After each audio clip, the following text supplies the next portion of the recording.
نارغ سوري، المستشارة السياسية الأولى في مكتب المدير التنفيذي لبرنامج الأمم المتحدة للمستوطنات البشرية، والدكتورة رائدة العلوي وهي رئيس جمعية المهندسين البحرينية.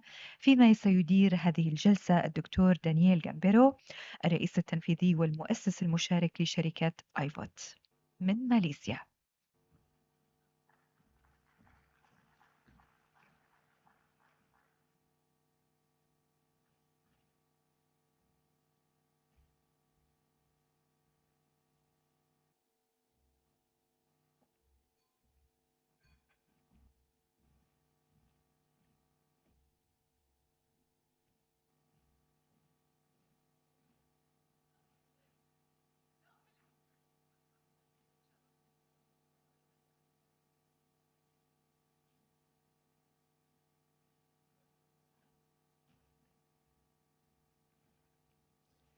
While we wait, can I have my microphone? Okay. While we are waiting for our last guest to join us, I would like to recognize this Congress as it's not working. Okay? No. Yes. While we are waiting for the last guest of the panel to join us, I would like to congratulate the Housing Minister and Ministry and the team for a Congress that has been seeing an extremely good balance of men and women. You are really, and the Congress has been extremely good. But that part, you are beating 70 to 80% of the Congress summit that are happening all around the world. Very well done, really. Okay, so we are what is left between the summit and going home. And I promise we will do something fast, but hopefully very impactful.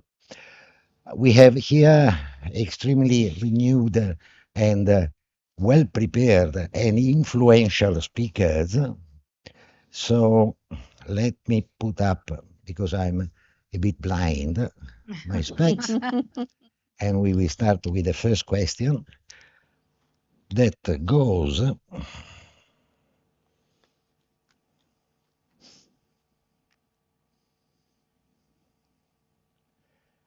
okay, now we are ready. Dr. Khalid Abdullah, given Bahrain's reliance on desalination for water. The first one. Okay. Bahrain has made significant strides in affordable housing delivery. How could economic policies further address the housing backlog while ensuring equitable land allocation for future projects? We have been seeing at the opening of this Congress the signing of a number of MOU between the ministry and private developers. How this will support the delivery of sustainable, affordable housing. I think the title of this session is The Challenges, so we'll go straight ahead to the challenges and hopefully shed some light on some policy recommendations probably. I have to say that in Bahrain we are very proud of our housing policies and programs. I think we are pioneer within the region of Middle East in many aspects. The government has been administering a very generous housing policy. If we compare internationally, whereby you have between 15 to 30% of the population that are covered within social housing, in Bahrain we reach something around 85 to 90, which is very generous. Also, being generous in terms of the programs when it comes to the level of subsidies extended to these programs.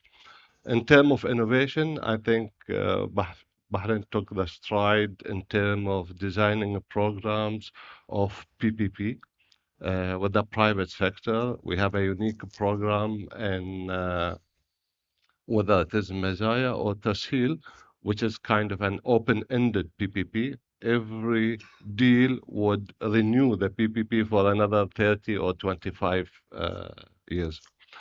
Having said that, I think the challenge is going to the future. Going to the future and within an environment of a stringent financial challenge and limited land, as it is very apparent. It takes you an hour to realize how small is this place. If I look at the international comparison figures, there is one figure that is bothering me a little bit, and that is the multiples of annual income to acquire a social housing. Mhm. The European average is between 5 to 7. Mhm. In Singapore, it is 2 to 4. Mhm. Malaysia is 5 to 7, 8. 8. In Morocco, it is 8 to 10. In Bahrain, if we take the private sector units, which is 120, and we take the spectrum of income, for example, 600, it is 17, which is pretty high. But I think we need also to go a little bit into details. When we talk about Singapore 4 to 2, we are talking about a unit for an extended family, which is 90 meters.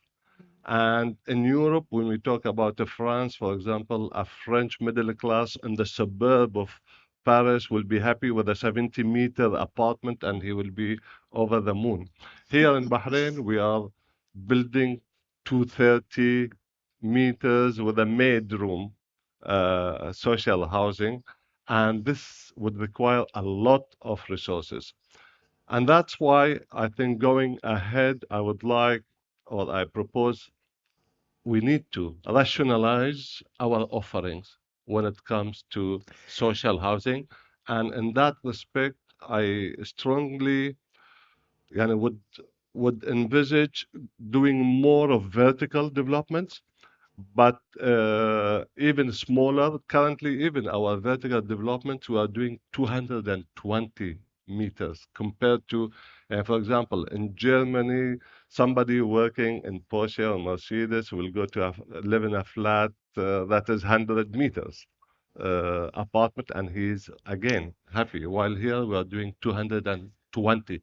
So I think rationalization of our housing unit is overdue, giving these Is comparisons one of the and challenges and opportunity yeah, for the and future. level of incomes. Definitely. Of course, I would envisage doing vertical development with sustainable community living, where you have all the amenities, you have green, you have bicycle and walking corridors, uh, whereby you provide the living standard in the community, rather domesticating everything inside However, the housing unit. Yeah. if you allow me to jump in, and this can be an introduction for the next question. Challenges and opportunities, you are absolutely right. Opportunities, we have been using PPP for so many years. Let's talk about a PPPAP, public-private people. We never took into consideration the people that will live in the house that we are building. So the social layer needs to be pulled in, and A stays for academia. Yeah. Academia keeps on researching. I've been talking with several super brilliant minds here, and unfortunately, their research, their studies, too often are left on desk collecting dust, basically, while brought into the reality of social, public, and affordable housing should be used to bring in innovation. That means, to me, opportunity is definitely the opportunity for an innovative change in the future. And riding this wave, I would like to ask a question now to Ms. Shipra Narang. UN Habitat. UN Habitat has been leading the habitat all around the world, and you guys have been really doing a great job. What does UN Habitat see as key challenges in accelerating access to social housing and key opportunities in advancing access to adequate housing globally, not only here in Bahrain? Because I fully agree with Dr. Khalid. Bahrain is one of the 6 countries in the world delivering the best qualitative, affordable, social and public housing. However, without the social layer, not much at least. Thank you very much. Thank you. I think from our experience and also what I've been hearing here, what we've been seeing in many different countries, I think the biggest challenge we are facing is despite all the interventions, all the strategies, all the partnerships, we're still missing the bottom 40% and satisfying the needs of the bottom 40% of the population when it comes to access to adequate housing. This is the most critically underfinanced area when it comes to delivery of housing. There are many different opportunities and models. We're also focusing a lot on ownership models. But as I said in the morning as well, we need to look at different kinds of models of housing delivery. Cooperative housing models, ownership models, long-term rental, rent to buy, social housing, affordable housing programs. So there has to be a mix, and we have to really look at and bring in the perspective of the communities, the people, on what are the solutions that serve them best. Not everybody is in the business of ownership, nor is everybody in the business or in the market for a 230 square meter apartment. What do people need, and how do we best satisfy the needs of that bottom 40%? That is the critical question. That's the most underfinanced area when it comes to solutions that are being provided globally in any country. I think we are missing the people that we really need to reach. Yeah. The ones that the markets will not reach, and are we satisfying their needs? So that's, to me, the first challenge. The second link to that is that current investments and the housing investments that we're seeing are very much unit focused, delivery of X number of units. But as you know, many people in this room, government, the ministry would know, long-term sustainable investment requires institution building, policy ecosystem, regulatory environment, capacity building, data, all of those soft elements that will provide sustainability to any intervention.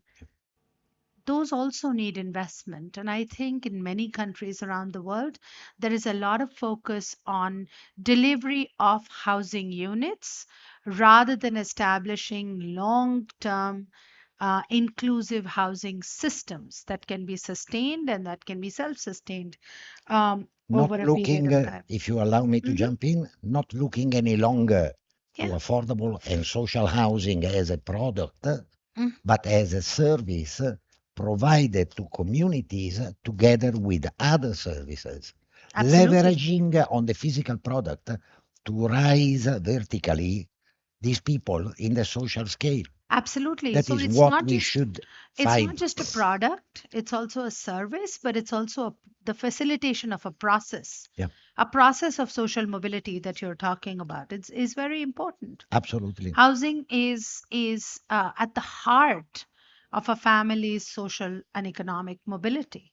It should not be that I received a house and then it's over. I stay in that for the rest of my life.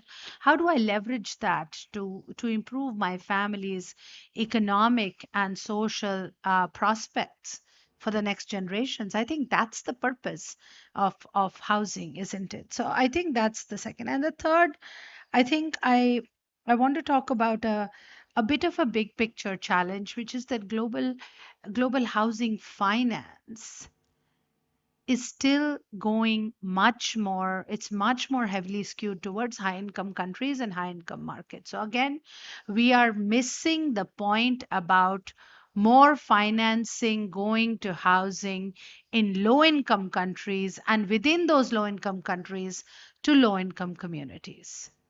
It's still going, much more towards, if you see the the European Investment Bank, if you see some of the other regional banks, there's a lot of money going into housing in Europe, in high income countries, in countries like Bahrain. But there is very little investment still being made in housing in the lower income countries, both by themselves as well as by ODA, International Development Assistance, Overseas Development Assistance. Even that is missing the mark.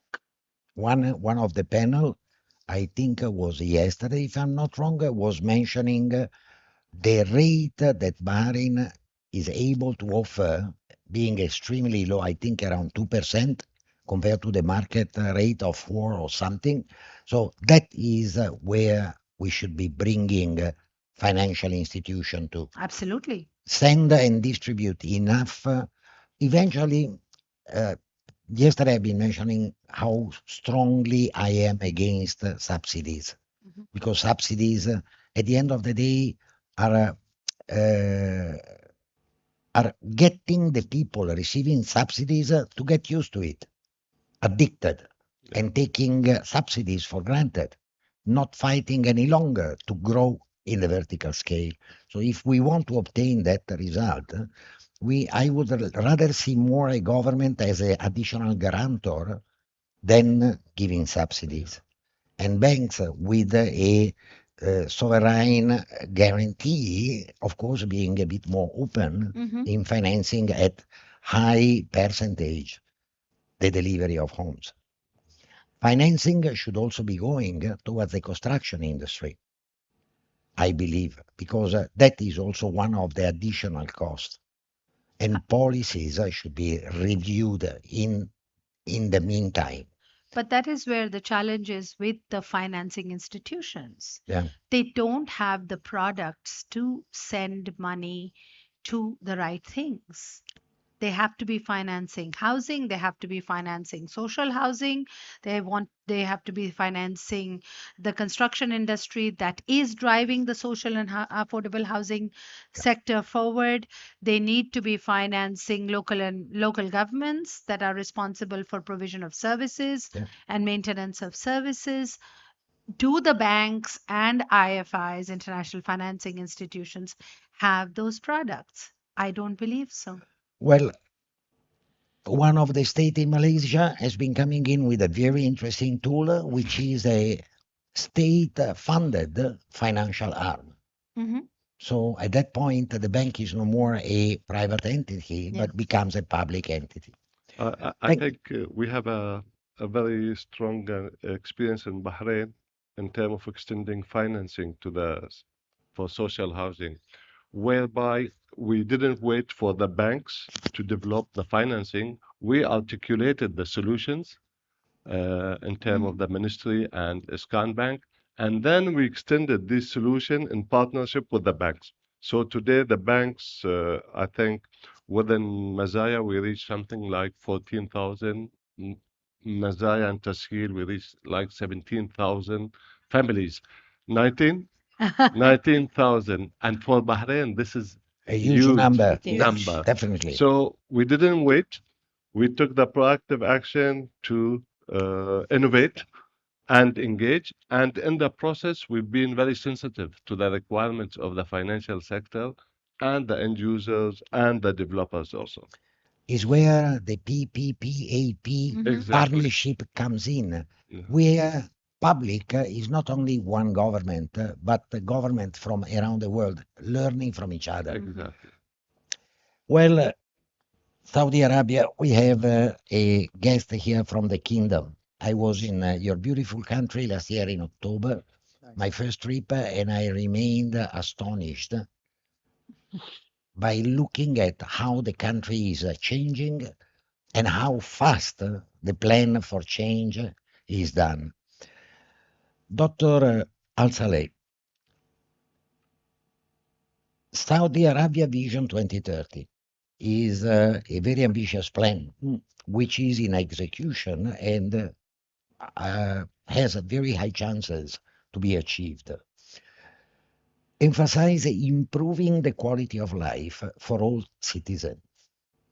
In rapidly urbanizing societies, as Saudi Arabia is, how can we innovate without losing the essence of traditional spatial and social values, the social layer of affordable and social housing? Additionally, how can we engage residents in the design process in more innovative and meaningful way? Yesterday in my talk, I mentioned KYC, which doesn't mean know your client, but means know your community, because it's a community effort that has to be done. Absolutely. First of all, I would like to thank the Ministry of Housing and Urban Planning for this invitation, and I would like to thank all the panelists for being here with you.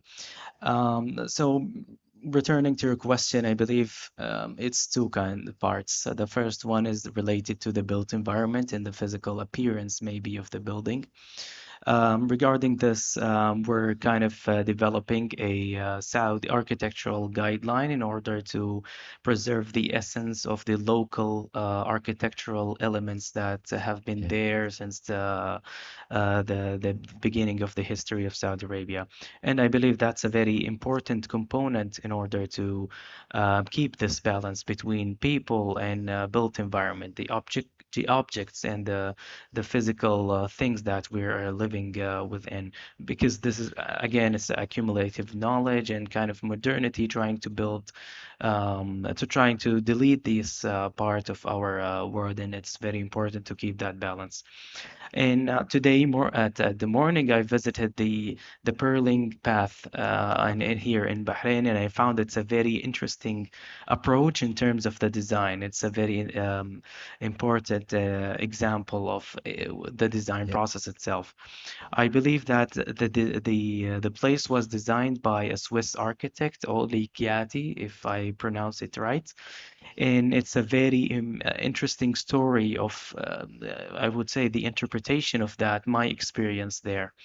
It was inspired by the first building that was there for the Pearl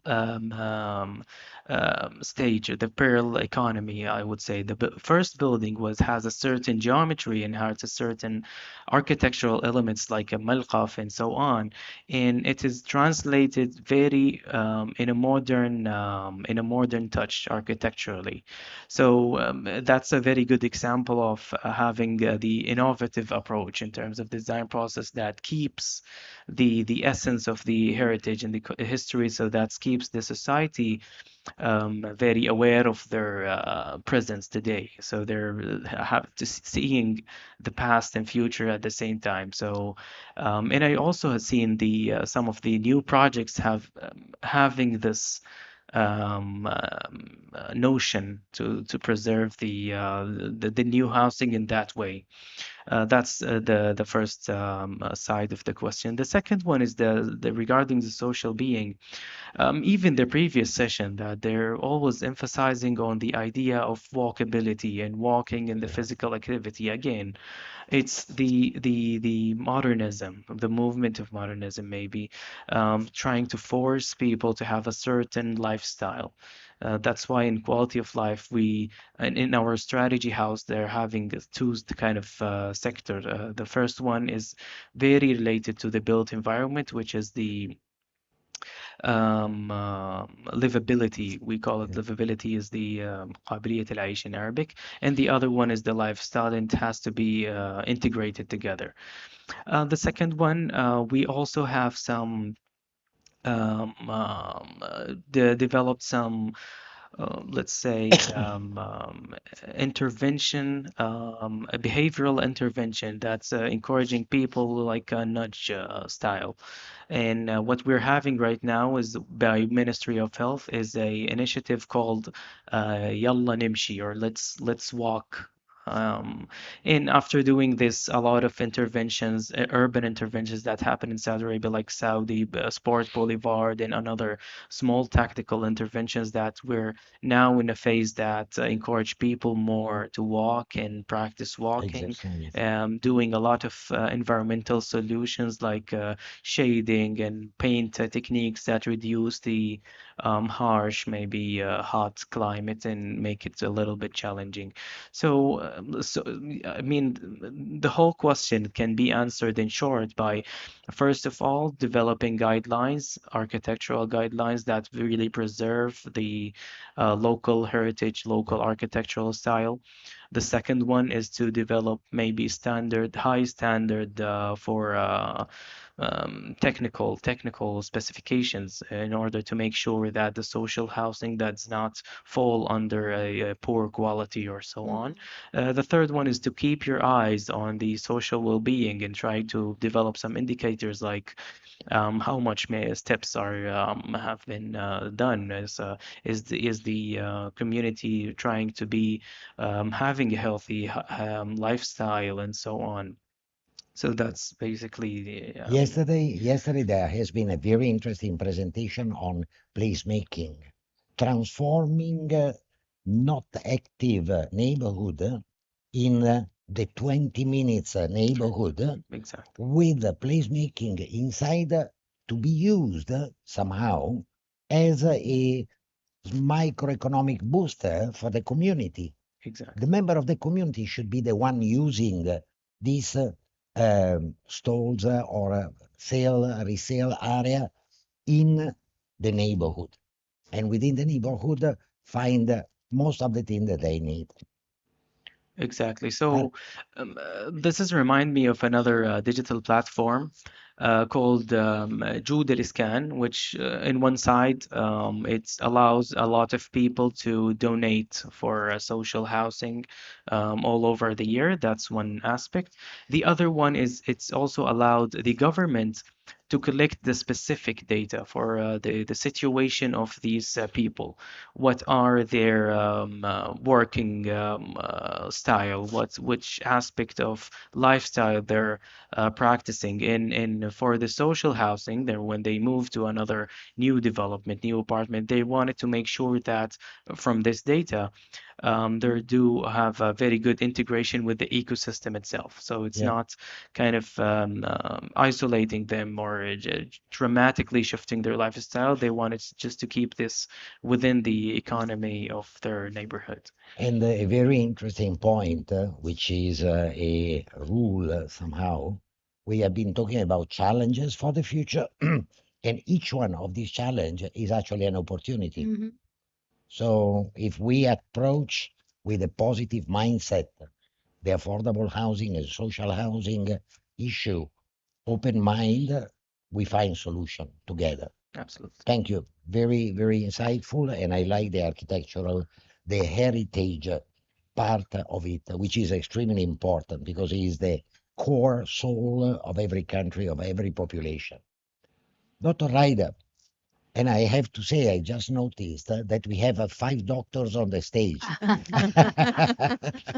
So listen to what the doctors are saying. And congratulations for being president of the engineers. Thank you. You know Thank what you. I mean. Thank you. Thank you. Super good. Okay. We have been talking about challenges. We have been talking about opportunities.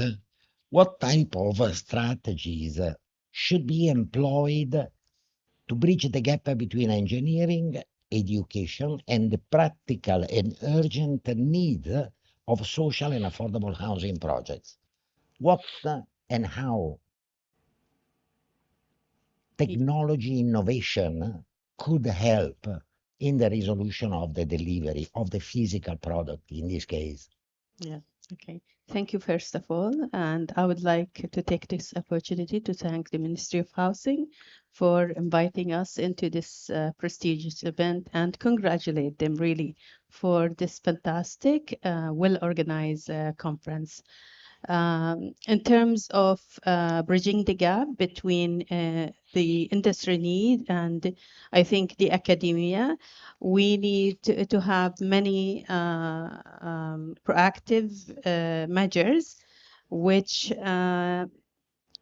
first of all, in the program, engineering program, first of all, and also the model that it is currently now I'm talking about Bahrain, the collaboration between the academia and the industry. So if I'm talking about the academia and I'm focusing on the engineering because you are asking me about the engineering sector, I think there should be a core courses that address the challenges needed for affordable housing. There should be interdisciplinary programs where engineers are taught by engineers and also by social sciences, so that we look into the problem at a holistic approach and understand, because generation now it's different than, I mean, the requirements, the needs of the new generation is totally different than what in our generation needs. And this interaction or this type of courses or course materials embedded in the engineering will make the engineer design and understand really the real challenges. The other things that can be done also, engineers, graduates should be really have value engineering as a skill or competency that is acquired by every engineer. So within the outcome or graduate outcomes, this should be really focused on. If I'm talking about the collaboration between industry and the academia, so we need the industry to come very close to the academia. We have got different programs and in engineering, and in every program or every student has to do their capstone project. So let the capstone project focus on the real problems that we are facing. And as I said, let the project be multidisciplinary. It's not only engineers are there from different sectors. It can be from social science, from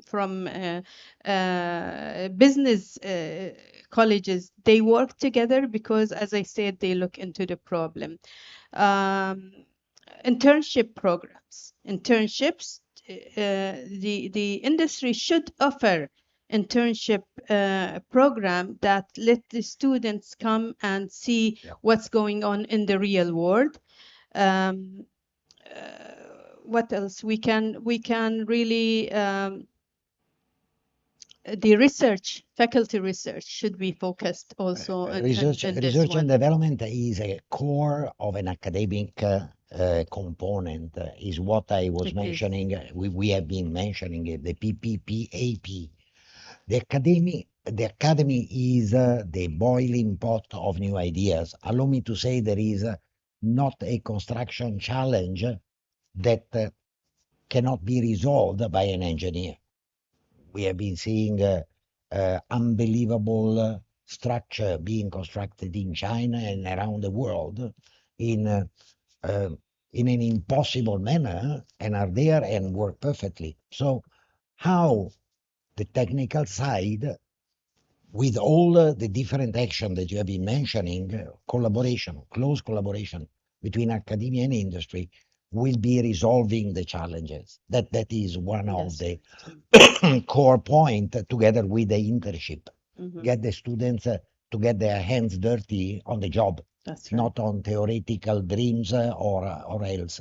Absolutely agree on that. Also, we can let the students do this site visit and they should be taught about they should see this is a good model of affordable houses, successful, and this is not successful, so that they got this skill of analysis and precisely. Yeah. And another suggestion, if you don't mind me giving this, connect different academia, because construction is not only for engineer, Definitely. it's for engineer, is for architects, is for quantity surveyors, is for all the whole- different yes, components of course. which should come together to make a product of a very high quality, extremely efficient and sustainable.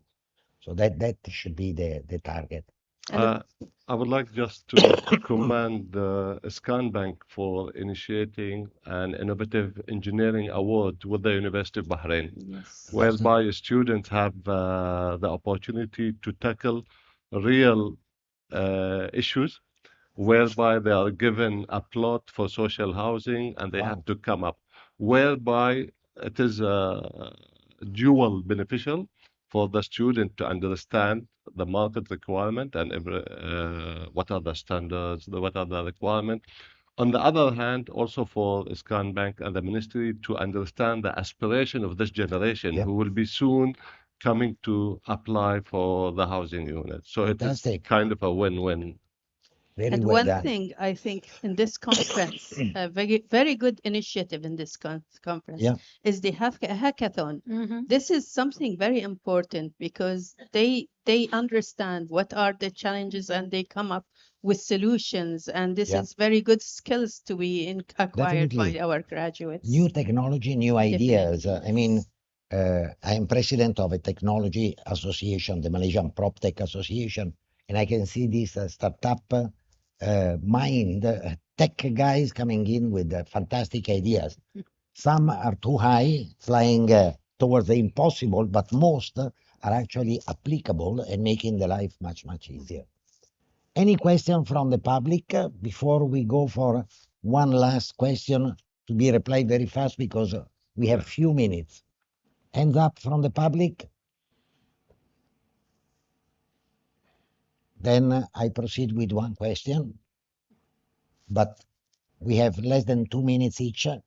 What is the most impactful takeaway from your personal point of view from this conference, for this summit? What is the most impactful takeaway? Something that you have been hearing and say, wow, good idea. I think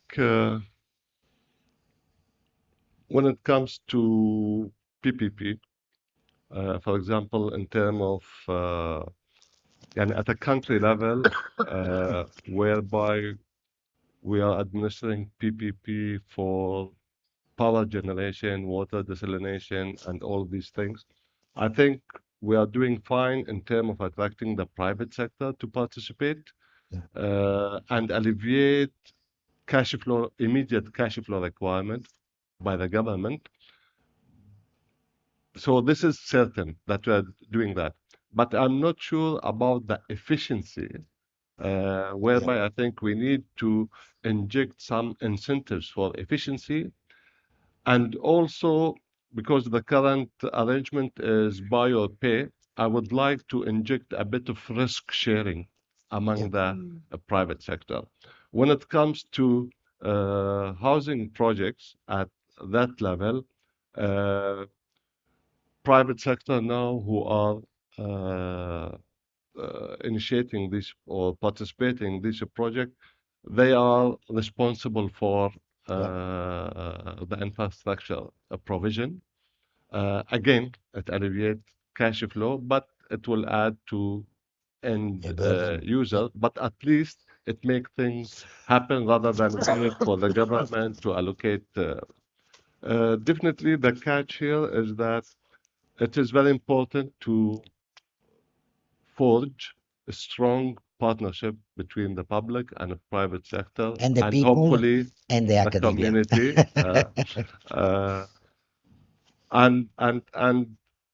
and we have to approach it with a mix, a little bit of science and a little bit of art also, Precisely. rather than just one equation fitting everybody. And there is a huge rooms of innovation in terms of how Yes, to articulate such definitely. relationships. Keeping our mind open, Yeah. basically. Yeah. Dr. Schiffer, Okay, to start with, I think the fact that we're dedicating 2 full days to the question of social housing is a takeaway in itself. For yeah, me, that's already a big achievement. So congratulations and thank you for doing that. to the Ministry of Housing. Absolutely, I absolutely. thought it was more of a buffet rather than a takeaway. Indeed, indeed. But I'm going to take it away and sell it to other countries to say, look, it can be done. But I think for me, two or three important things that I've zoomed in on in these 2 days. One is that housing really has to be looked at not as an afterthought, but as a central element of socioeconomic development, of economic growth of a country, of climate resilience, of social inclusion, of long-term prosperity and shared prosperity and progress. I think that's very important. And good housing policy is a step ahead of the market, not filling the gaps left by the market. Yeah. I think that's to me an important piece, because by then it's already too late. If you're filling the gaps left by the market, the problem has exploded ballooned. already, Yeah. has ballooned already. And in this whole conversation around public-private partnerships, I think what came out quite strongly is the role of government is not to just let the private sector be, but it's actually to steer investments in the right direction, to create the conditions for the private sector to invest in the right things, Yeah. to invest in what is needed by a diversity of population, by a diverse range of communities to meet their diverse needs. And what that requires is strong institutional frameworks. We're talking about good land management systems. We're talking about good taxation systems. We're talking about incentivization and de-risking for the private sector. We're talking about bringing communities in to understand what they need and how these can be serviced. Governments cannot do it alone. So governments have to create the conditions Yeah. for everybody to work together towards the larger goal of adequate housing for all. Yep. That to me is the bottom line. You have been summarizing 2 days of Congress in one reply. Very well said. Dr. Al-Saleh, what is your takeaway? In a very short words, I would say social housing, we must focus on quality rather than quantity in terms of all aspects, from a technical aspect until a strategic level. Very good. Perfect. And thank you for the short reply. We are almost. And I'm looking at here and saying. Yeah. So I would say, really, I agree with whatever they said, but I would say really embedding sustainability in the affordable social housing, having solutions that can be low cost, at the same time quality, and they can be implemented in a shorter period. And I would like to add one thing. Sorry, but it's a bit dry the air. I would like a solution that should be shared on global platform, because affordable housing is a global challenge. 400 million affordable housing is what is the lack of. We need 73,000 homes delivered every day till 2040. Is an impressive number. Yes. So it's a global challenge that can only be won by government from all around the world. So UN Habitat, you have to take up the role and become a bit the collector and sharer of information, of ideas, of enhancement of existing models. Easy. Yeah, I would like to invite UN Habitat to have a close look at Mazaya and Tajheel, and I think they qualify to be of a global success story rather than just a Bahraini. The way the private sector, be it developers or financial institution, are interacting together on a win-win-win kind of arrangement is genius, frankly. And within this, there are so many rooms of variations that would suit different countries depending on their circumstances. But I really recommend this as a takeaway.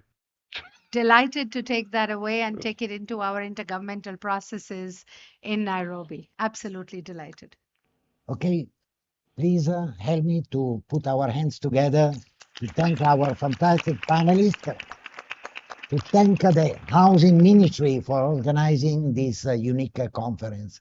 Really a boiler of ideas, innovation, and highly inspirational. Thank you.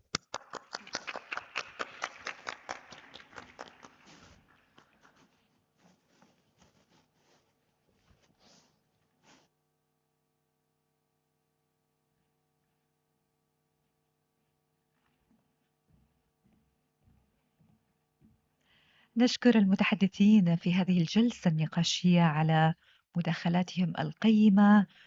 والآن تقوم سعادة الوزيرة آمنة بنت أحمد الرميحي وزيرة الإسكان والتخطيط العمراني بتكريم المتحدثين في آخر جلسات مؤتمر الابتكار في قطاع السكن الاجتماعي 2025.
طبعا الشكر موصول لوزارة الإسكان والتخطيط العمراني وبنك الإسكان على جهودهم الكبيرة في تنظيم هذا المؤتمر وإنجاحه وإخراجه بصورة لائقة.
إذا خلال لحظات سنختتم فعاليات هذا المؤتمر مع البيان الختامي الذي ستلقيه سعادة السيدة آمنة بنت أحمد الرميحي وزيرة الإسكان والتخطيط العمراني في مملكة البحرين.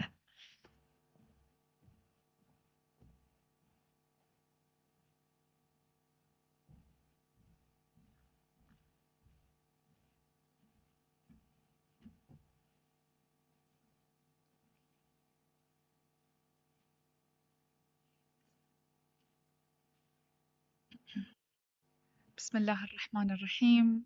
أصحاب المعالي والسعادة، السيدات والسادة الحضور، السلام عليكم ورحمة الله وبركاته.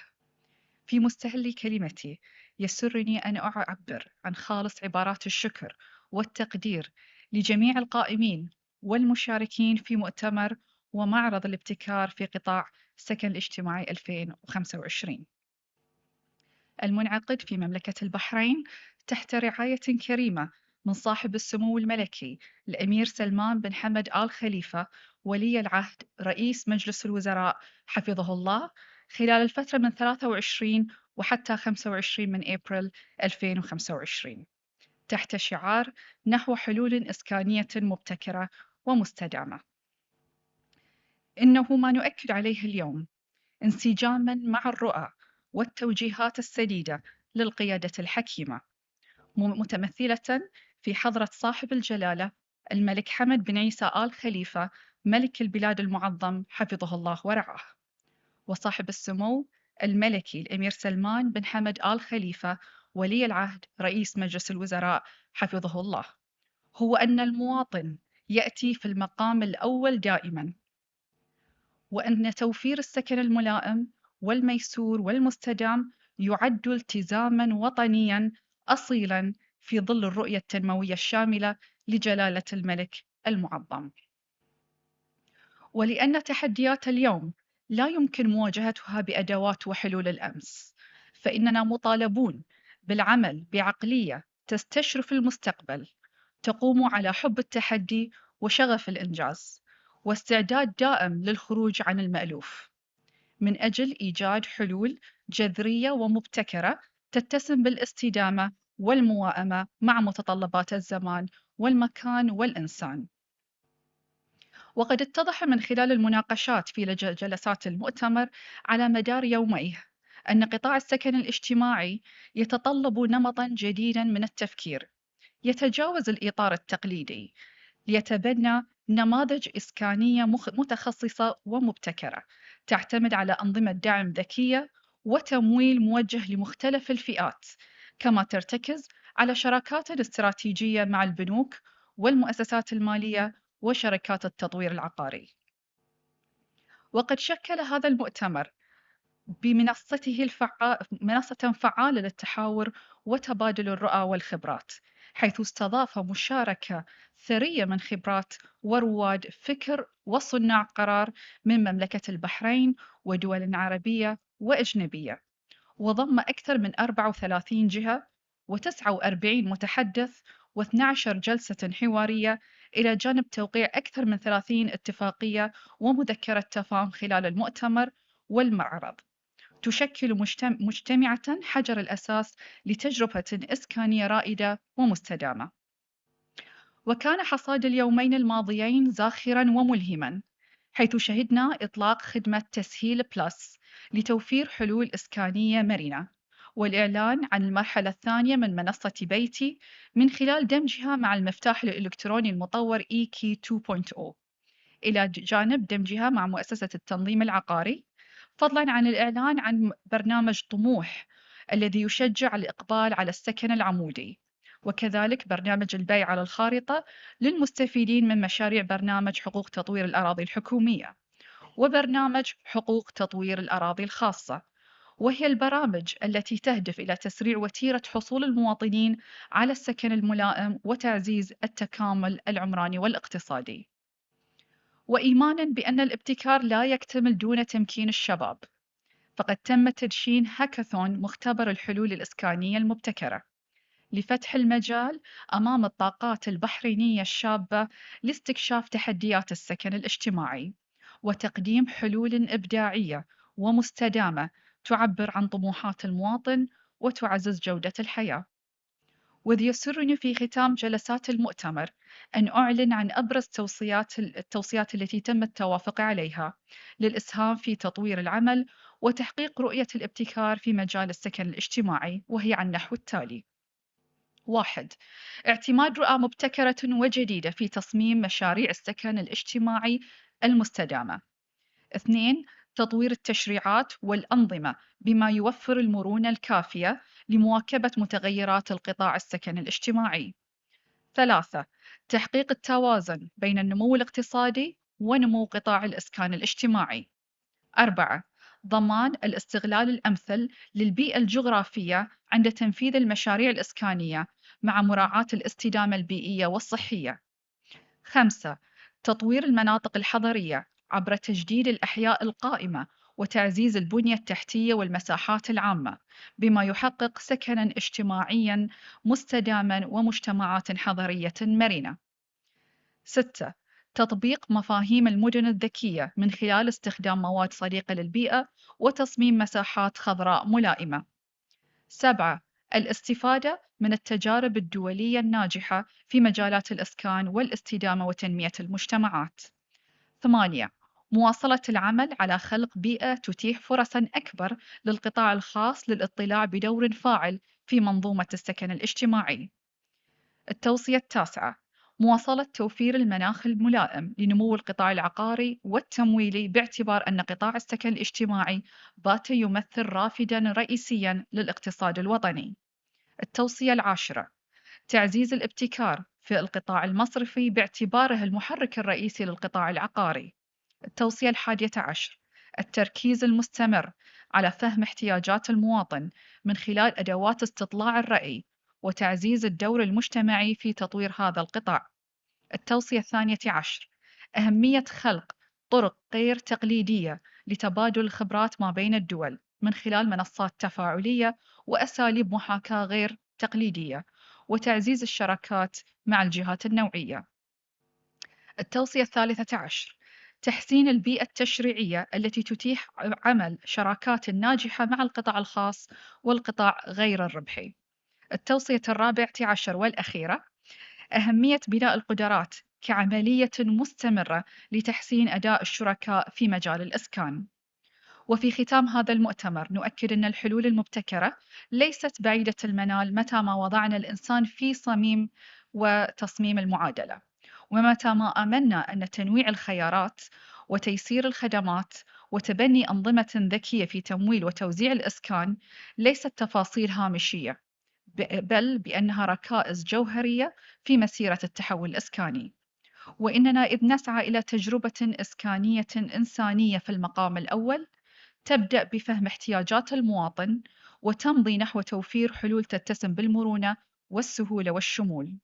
أجدد شكري وتقديري لكل الشركاء والداعمين، فهم الركيزة الأساسية الداعمة لقطاع السكن الاجتماعي وشركائنا في هذه المنظومة التنموية. والسلام عليكم ورحمة الله وبركاته.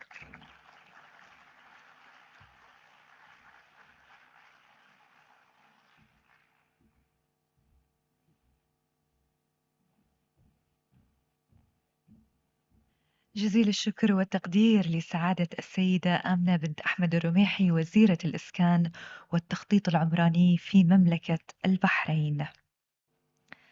السادة الحضور، بينما كنا نتابع على مدى يومين جلسات هذا المؤتمر الغني بالنقاشات والرؤى، كان هناك حراك شبابي موازن ينبض بالأفكار والحلول. ضمن هاكاثون مختبر الحلول الإسكانية المبتكرة رؤية شبابية مستقبلية، خاضت مجموعة من الشباب سلسلة من التحديات طوروا من خلالها مشاريع ريادية تستجيب لاحتياجات السكن المستقبلية. 5 مشاريع متميزة عرضت قبل قليل أمام لجنة التحكيم، وفي هذه اللحظات نقترب من لحظة الإعلان عن المشاريع الفائزة. هذا الهاكاثون لم يكن يتحقق لولا جهود الداعمين في تنظيمه، وزارة شؤون الشباب ومعهد الإدارة العامة، والذين كانوا جزءا من هذا النجاح فلهم كل الشكر والتقدير. مجددا ندعو سعادة السيدة آمنة بنت أحمد الرميحي وزيرة الإسكان والتخطيط العمراني للتفضل على المنصة لتكريم الفرق المشاركة في الهاكاثون. ونبدأ مع فريق مشروع أسس بيتك، وهو مخطط سكني مبتكر لأراضي مسورة ومخططة بأساسات وبنية تحتية جاهزة، مع منحه الميزانية الكاملة لبناء المسكن وفق احتياجاته، وباستخدام أدوات الذكاء الاصطناعي لوضع تصور البيت.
مشروع منصة التطوير الذكي، وهي منصة تفاعلية تعتمد على تحليلات الطلب بين كل من المستفيدين والمطورين العقاريين بإشراف وزارة الإسكان لتقييم أداء المطورين.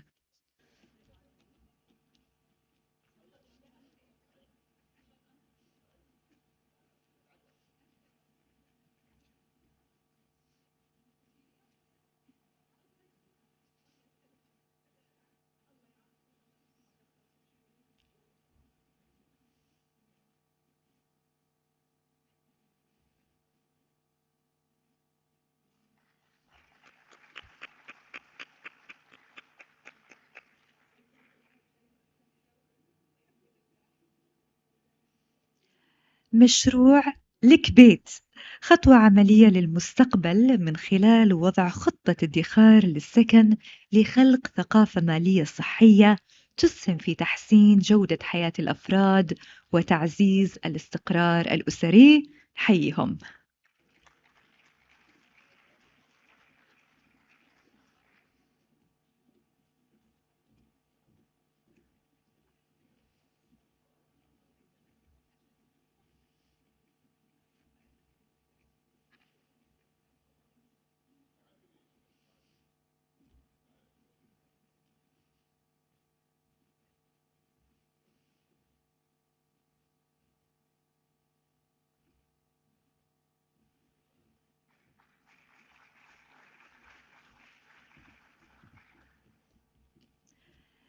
مشروع تقييم بيتي أو تقييم بيتي، وهو نظام ذكي متكامل يضاف إلى برنامج بيتي بهدف تحسين جودة القرار السكني للمواطن البحريني من خلال تقييم شامل للعقار والمطور ومقارنة ذكية بين الخيارات المتاحة.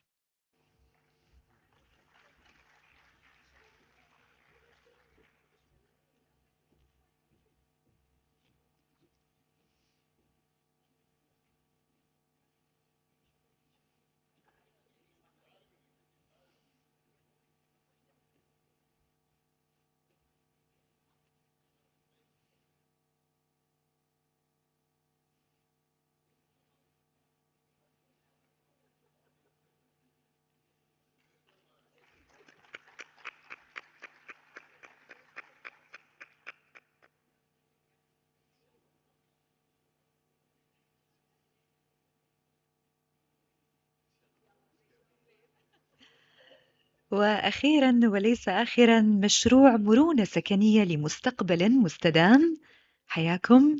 وهي فكرة تتمثل في بناء بيوت الإسكان باستخدام الإسكان المعياري وربطها بتطبيق بيتي لاختيار التصميم المناسب باستخدام الذكاء الاصطناعي.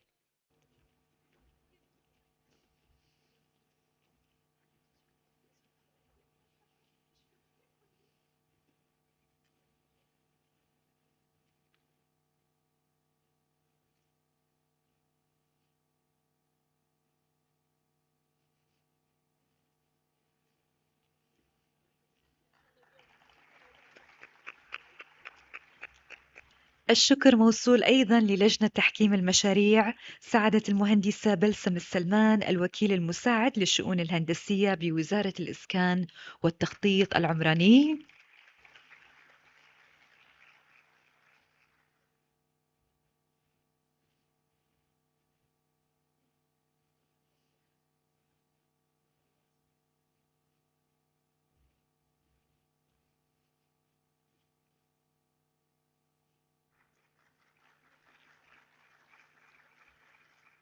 السيدة سمر عجايبي مساعد المدير العام لتطوير الأعمال والبرامج الحكومية في بنك الإسكان.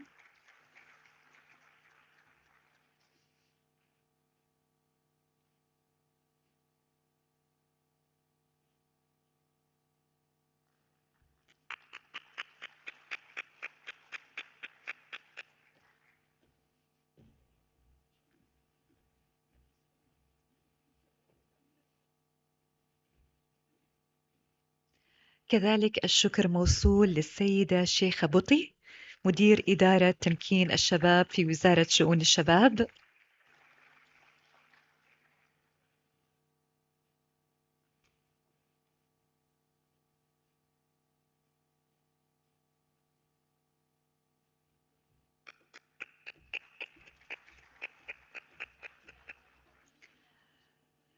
الدكتورة وفاء الغتم عضو هيئة التدريس بقسم العمارة بجامعة البحرين.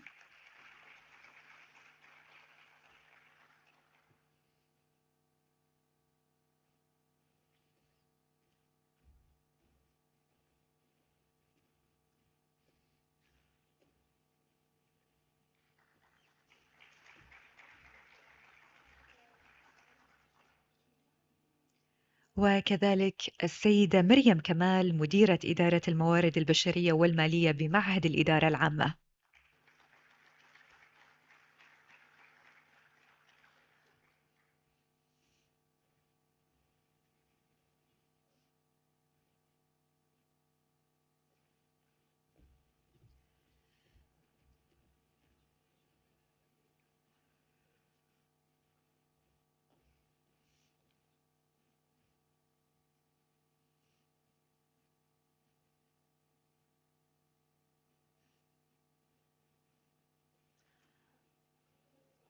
صورة جماعية مع أعضاء لجنة التحكيم.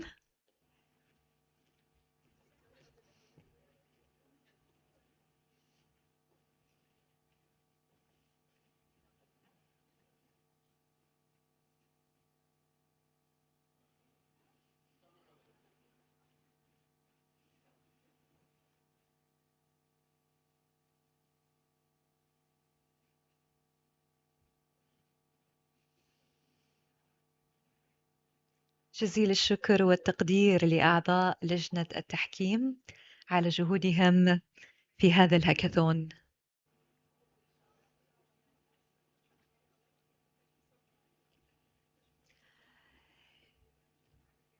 إذن حضورنا الكريم الآن مع اللحظة المرتقبة، لحظة الإعلان عن المشاريع الفائزة. وقبل الإعلان عنها أود أن أدعو السيد عبدالله طالب للتفضل على المنصة لتكريم الفائزين بمعية سعادة الوزيرة وسعادة وكيل وزارة الإسكان والتخطيط العمراني.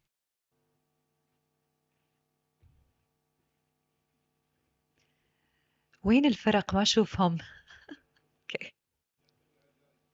يعتمد على الجائزة. الجوائز راح تكون نقدية.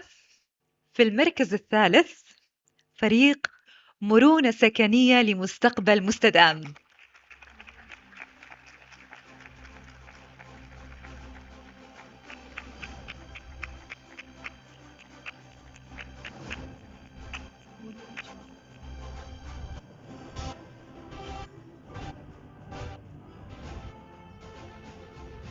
ألف مبروك، جائزة نقدية بقيمة 500 دينار للفريق الفائز بالمركز الثالث مرونة سكنية لمستقبل مستدام.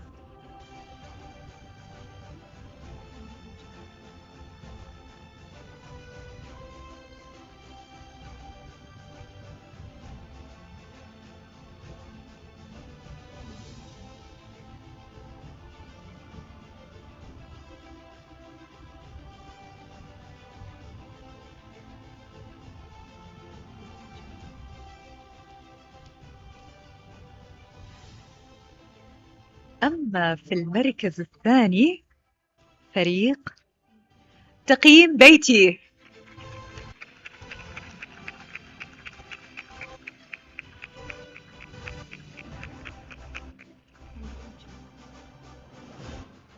يحصل الفريق الفائز بالمركز الثاني على جائزة نقدية بقيمة 750 دينار. ألف مبروك للفريق الفائز بالمركز الثاني.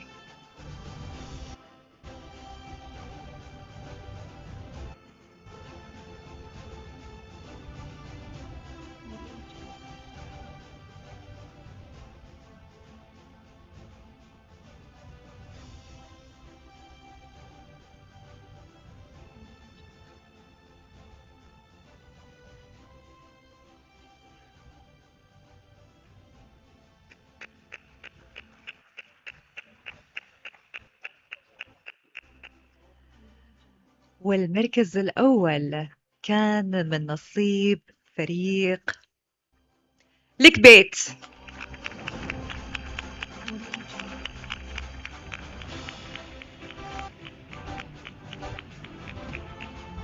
ألف مبروك لفريق الكبيت المركز الأول، وهو عبارة عن جائزة نقدية بقيمة 1000 دينار بحريني.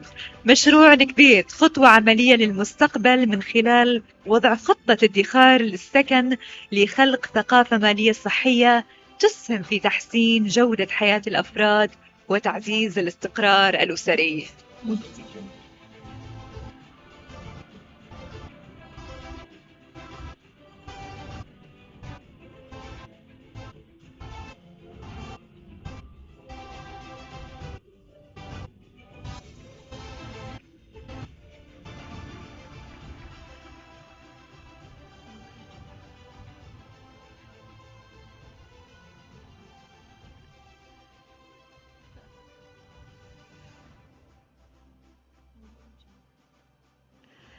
إذا حضورنا الكريم، نشكر حضوركم لفعاليات مؤتمر ومعرض الابتكار في قطاع السكن الاجتماعي، وعلى أمل اللقاء بكم في فعاليات مقبلة بإذن الله. جزيل الشكر والتقدير لكم، ومساء سعيد.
طيب، احنا ما ودنا ان انتم تمشون، فحابين ندعوكم كلكم لصورة جماعية على المسرح.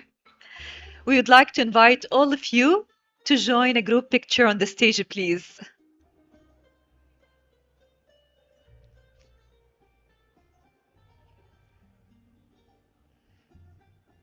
Ladies and gentlemen, kindly join us in the group picture. كل الموجودين في القاعة حياكم. خلونا ناخذ صورة جماعية.